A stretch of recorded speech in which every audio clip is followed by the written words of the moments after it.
Hi, my name is Melanie Benson. I'm the host of the Amplify Your Success podcast and a Profit Amplifier. And today I'm the guest of the Inspiring Show. Welcome to The Inspiring Show with Paul and Jennifer Hensel, featuring inspiring interviews with thought leaders, storytellers, entrepreneurs, influencers, and legacy builders just like you. Learn from experts about finding your voice, mastering your mindset, and creating movements with your message. Tap into timeless wisdom and today's top strategies for transcending to new levels of success, happiness, and joy.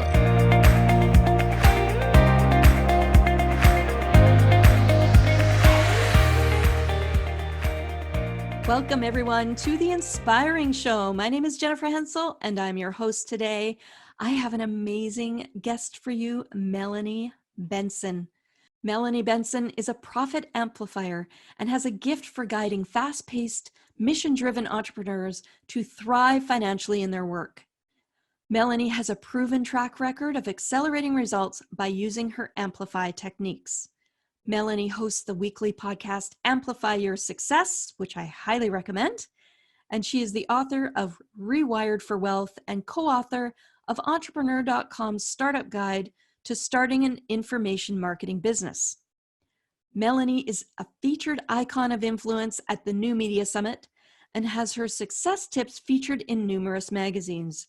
These include American Express Open Forum, Bloomberg Business Week, Women's Day, Parenting Magazine, and University of Phoenix Alumni Magazine.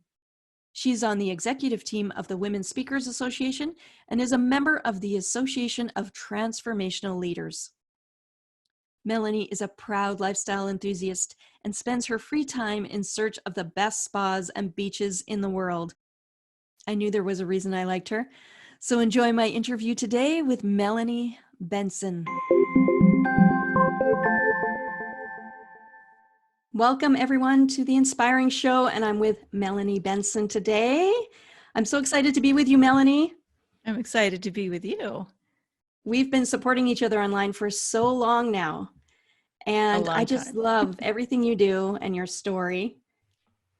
So thank you for being here, and I was just hoping you could share your story today with our audience. So let's start by just telling us how you got to where you are today. Well, it's been 20 years this year, so long journey. I started, like many people, as a corporate refugee. I didn't want to work for someone else. I felt highly unemployable. And I basically invested the first 18 months proving everything you should never do to start a business. So, I would say there was a real pivot, though, when I realized that passion and being fired up and being excited about my work was never going to be enough to inspire someone else to work with me. I was trained as a business coach, and they did not teach us how to build a financially successful business, but they taught us how to do a really good job of supporting and serving others and achieving their goals. And so the pivot for me, Jennifer, was I had to learn how to create messages that move somebody from being interested to being intrigued and wanting to explore more, to being invested, to working with me, and to really learn how to create a language framework that caught people's attention and made them want more. Oh, that's amazing. A lot of people get stuck in that, don't they? Especially coaches. I think, and I'm not saying I learned this overnight. I certainly had a few times in my journey where I backpedaled and fell back into some bad habits. And I think it's really easy for us as coaches and service professionals. Many of us are trained in something that we do.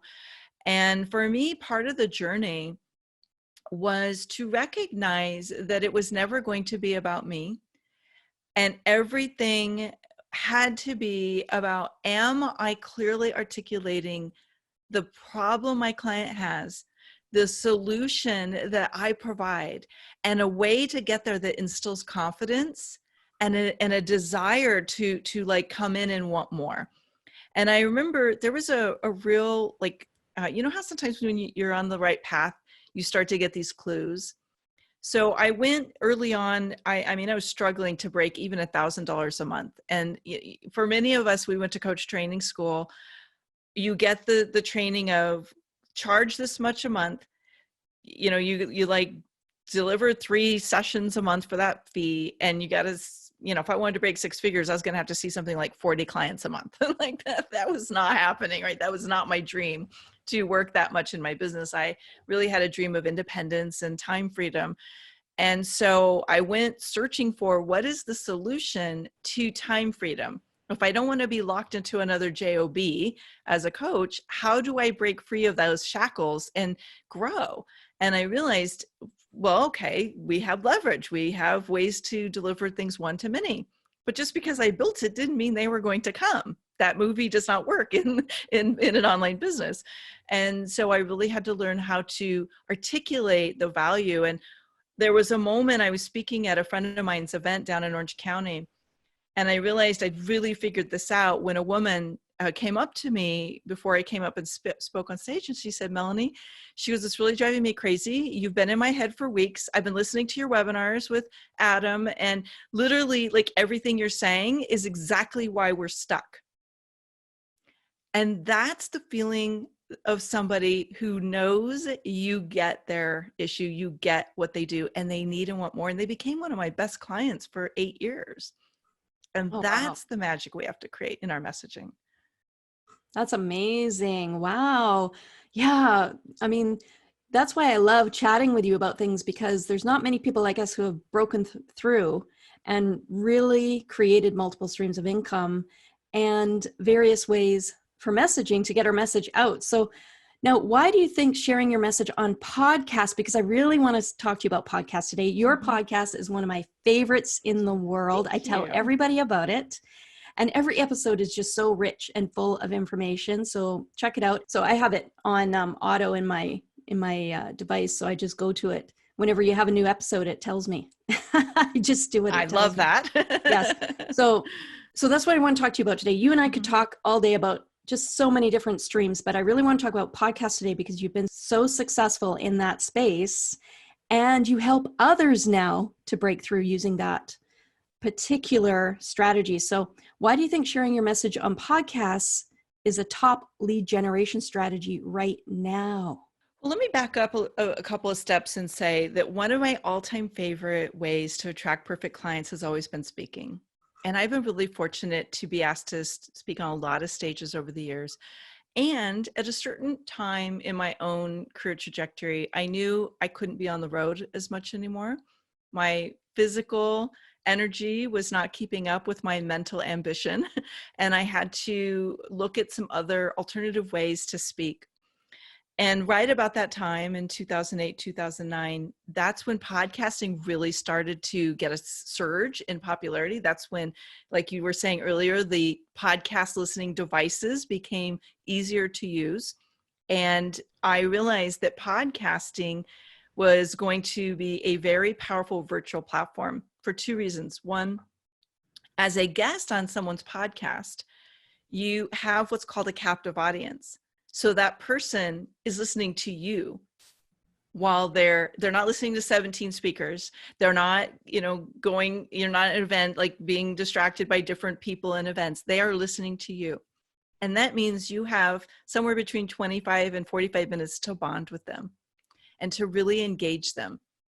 And so that, as a guest expert, is your superpower. That's your secret weapon.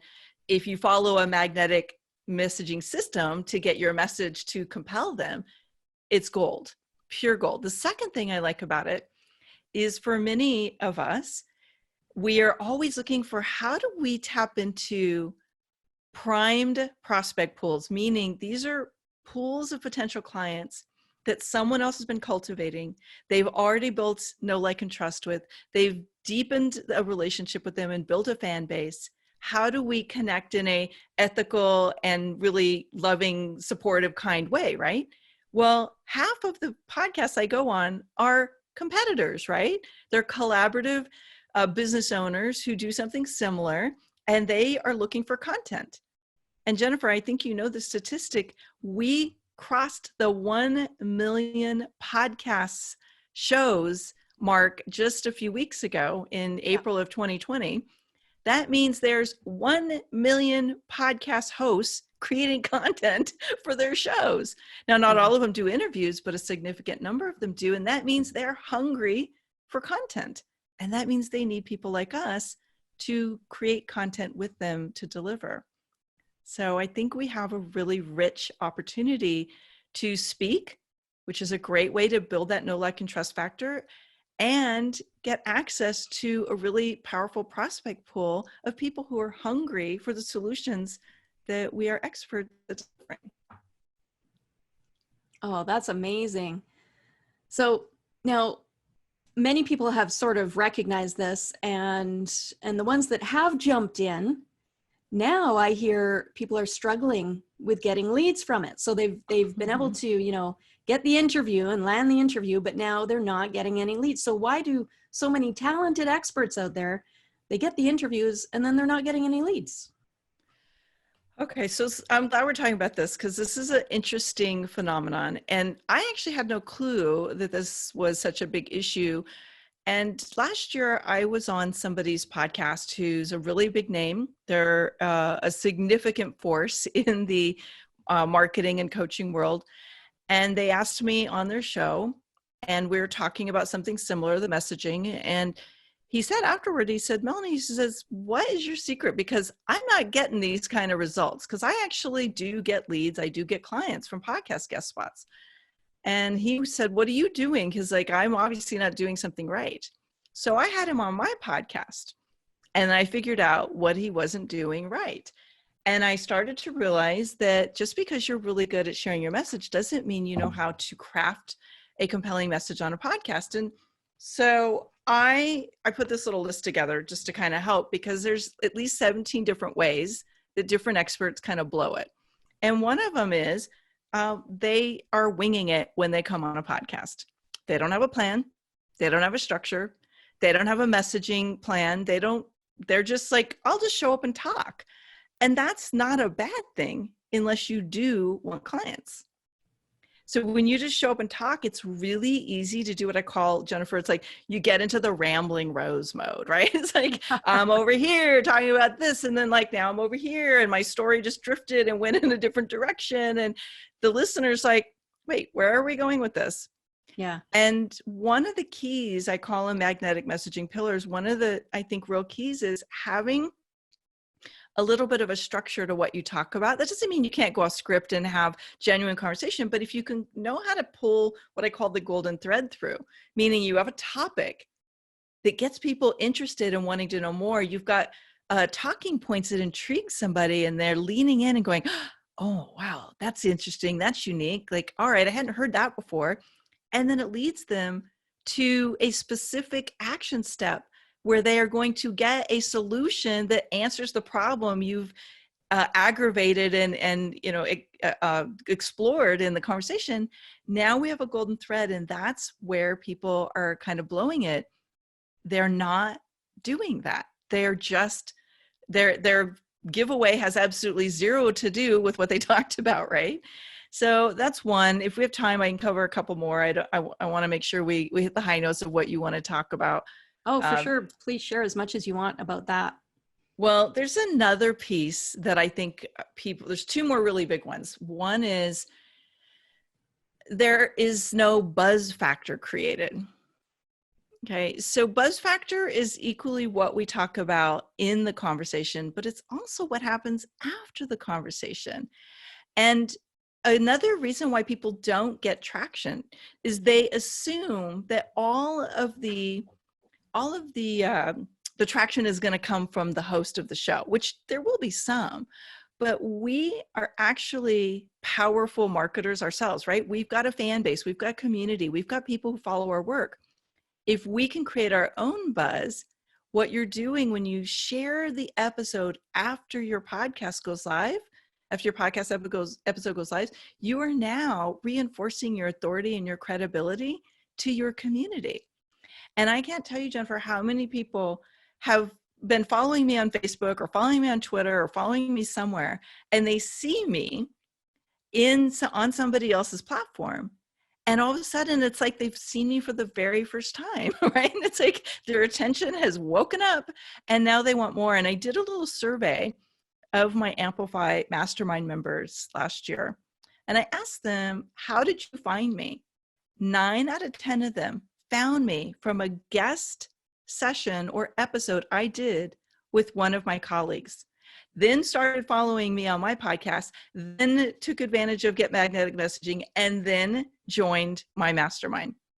And knowing that tells me that when I share my episodes over and over and over again that I'm featured in, I'm actually winning over the trust of people who are following me but aren't paying enough attention yet. That's a very powerful fact around marketing, right? That is the cheapest marketing you can do.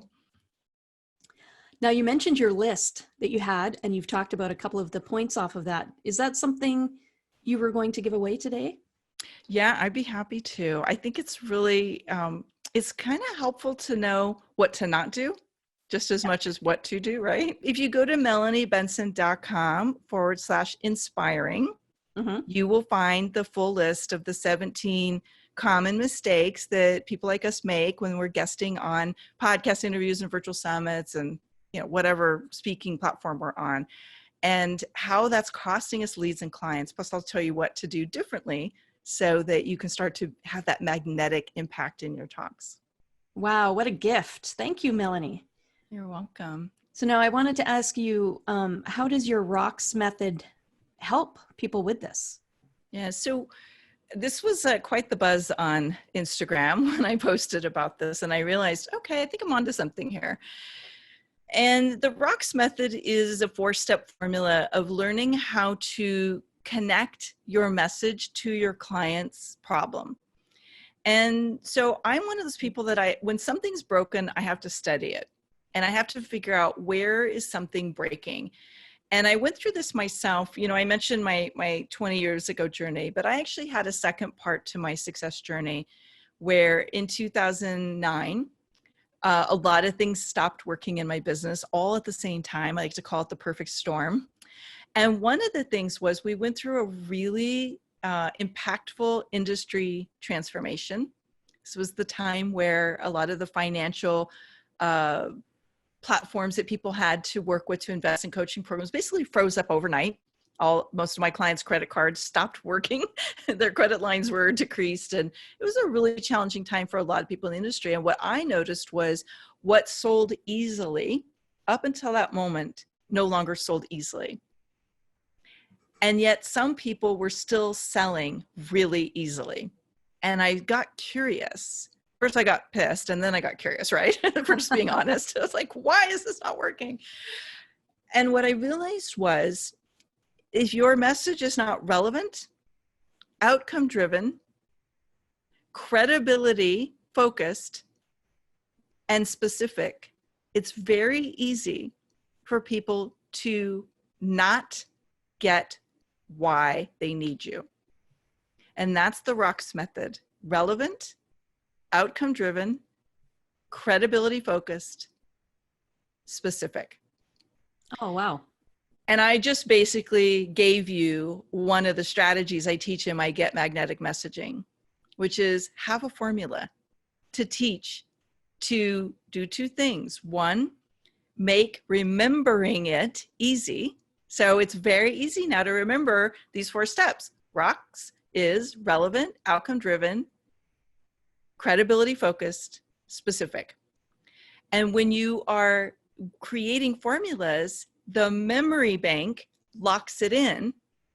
And then when somebody's struggling with something, they go, wait a minute, Melanie was talking about this. What was it, right? It's one of the ways that makes you memorable and buzzworthy. Okay, so that was a little teaching moment. Now back to why ROX works. When I started testing specific titles with specific language, so an example might be the #1 method to enrolling your best clients versus how to enroll clients. We're getting a little more specific, right? So people want to know, what's the #1 method? When my clients were struggling with putting webinars out or getting on podcast interviews and they weren't getting it, and I was looking at what they were messaging things, I'm like, there's no relevancy. So I started to test with my clients, what are the titles that draw people in? What are the the languaging, the messaging that draws people in, and what is too plain and too generic and causes people to not be interested and want more. So when in an industry that is very much about the immediate 2 seconds we have when somebody sees a flash of an image going by on social media, or they've got 2 seconds to decide if they're going to open an email or not, specificity, relevance, outcome driven, and credibility all play into the traction we get with how we name things and what we deliver in our talking points. And so one quick way I've seen a huge, we all understand lead magnets. We all understand having a freebie, a call to action. Well, another thing I was noticing is a lot of people are creating these lead magnets, and they would come to me and they would say, Melanie, I want to get more clients from my podcast guest spots, but they weren't. And when I looked at what they were titling their freebie, their giveaway, that next step, I was like, well, it doesn't really pull me in. It's not compelling. I don't know why I need this. And that started to be a framework for how can we retitle something? And I was teaching them, is it going to pass the ROCS method test? And if it didn't, like, I kicked it out. It's like, no, start over, go back, find another title for it. So that's how ROCS factors into it all. And I use it for everything from titling someone's talk to what they're doing in their lead magnet to even how they're designing the talking elements inside the conversation, or we can basically use it in all of our marketing. Oh, that's amazing. I'm shocked at how many guests who don't have giveaways to begin with. So that's a big mistake that's happening. But I know you help people with all of that and coming up with a relevant giveaways so that if they do have a successful interview, they will capture those leads. So now, sort of on that topic, if someone has a podcast, that's one thing. So someone like myself or somebody else who has, taken the brave action to start their podcast, but why should they also be a guest on other people's podcasts? This is a great conversation because people really don't understand that when you have a podcast, you have to attract listeners. And I see posts from people all the time in my Amplify Success community and a lot of the podcasting groups I'm in, where they're saying things like, so I have my podcast, I've been doing it for 6 months, I'm not getting enough listens, what should I do? And I would ask them, like, are you guesting on other people's podcasts? They're like, no, why should I do that? Because you're a host. Like, this is one of the great ways to get more listens to your show. And I think, again, and I love every single person who's ever been on my show. I'm so grateful for their wisdom. And just because you host a podcast doesn't mean you have a message that's compelling. So some of my most, let's just call it curious conversations were with podcast hosts where I'm like, what are you saying? What are you teaching right now? Like, where's the meat in this? And that this is an opportunity for you to get people to come to listen to your podcast, to come to opt into whatever your freebie is, to do whatever action you want them to do. But you still have to create some kind of compelling language and compelling messaging that makes them curious and want more, right? So absolutely, I think if you're hosting a podcast, this is a great cross-promotion strategy for you. And I just love it that you have so much integrity and you really practice everything you preach. You really walk your talk. And, you have done so many interviews on your own podcast and on other people's podcasts. How many interviews have you done altogether? I think last time I looked, I've done about 450 collective interviews between this podcast and the one I had before, because I actually had a video podcast before we had Facebook Live, right? Before video was really what it is today. I was like, that was a lot of work for me. And I ditched it and started Amplify Success because it felt more aligned. And I think I've done about 1,000 interviews on other people's shows and Facebook Lives and virtual summits and things like that. And remember, I've been doing this for a really long time. So those numbers, I mean, I was doing interviews before we even had video shows and things like that. And a lot of them were in CD clubs or just when YouTube was born. But they're still out there. And interestingly enough, Jen, I had this really interesting demonstration of why, like, you can have a podcast and it can be years old and it still works.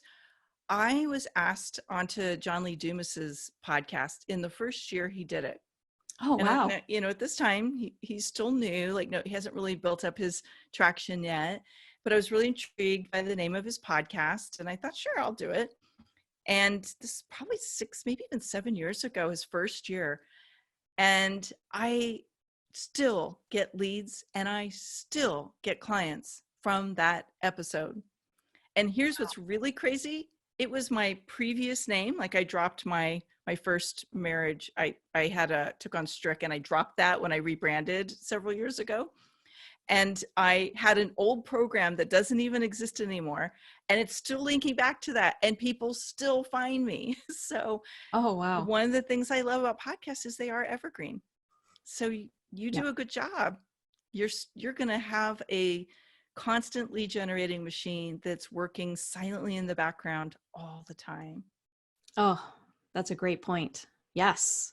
Yes. And it's amazing that people listen to podcasts longer than anything else, like even longer than video. Mm-hmm. Someone will watch a 10-minute video, but they'll listen to a 45-minute podcast. Yes. So Yes. the stats that are coming through are just amazing and just getting better and better every day. So you can really help a lot of people with this. Now, what's one thing our listeners could immediately do to get massive value from this session today?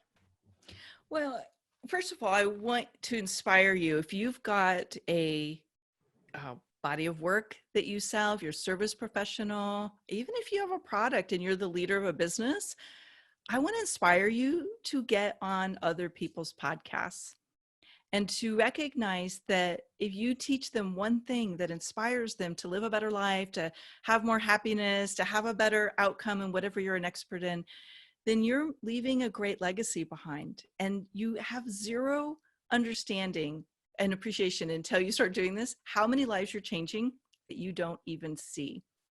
So I want to inspire you to decide to get on podcasts. And then the first thing I want you to do is think about what your client journey could be.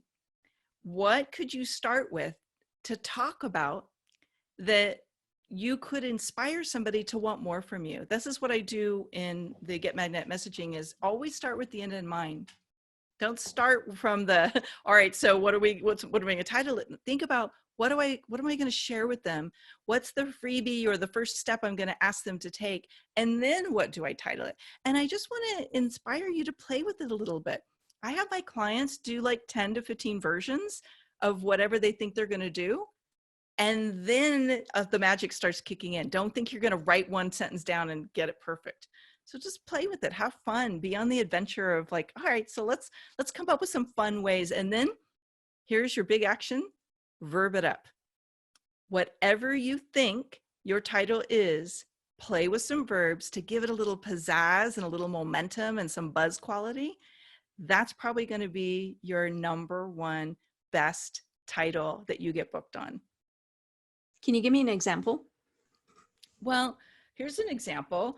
I could say, here's what, how to recognize common mistakes you're making in interviews.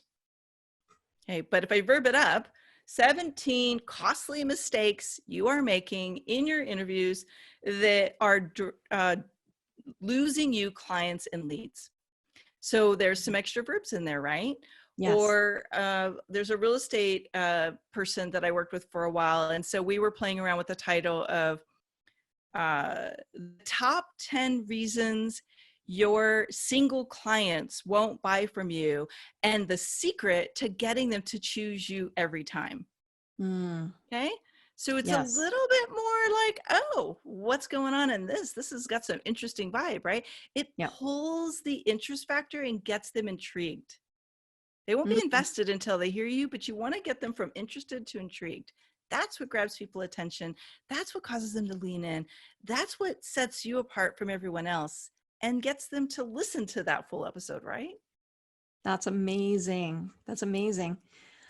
Okay, so is there anything else you'd like to add Oh my gosh, I could go on for hours. So We could chat for about all yeah. this for hours.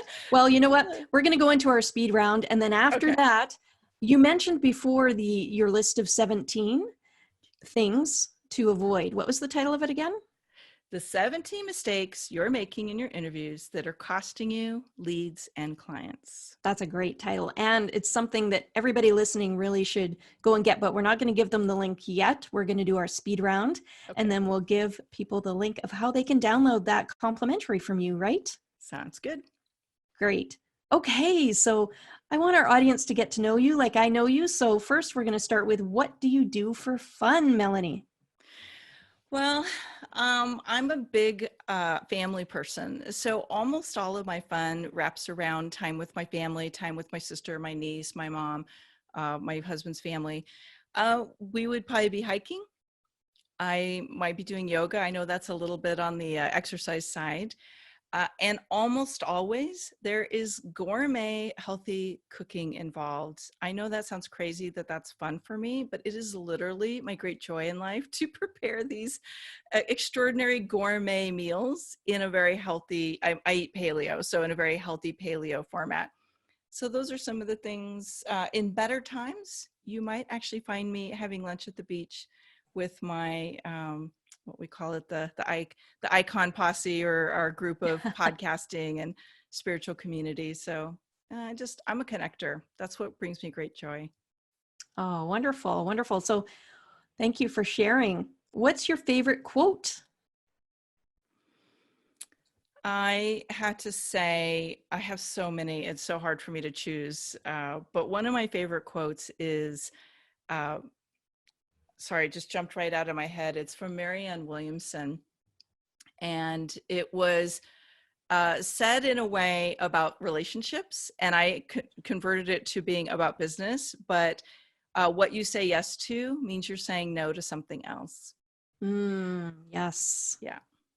That's a great one. And so true. We really have to manage our time, being in this business, especially. So also I wanted you to share with us, who inspires you the most, or who has inspired you in your journey?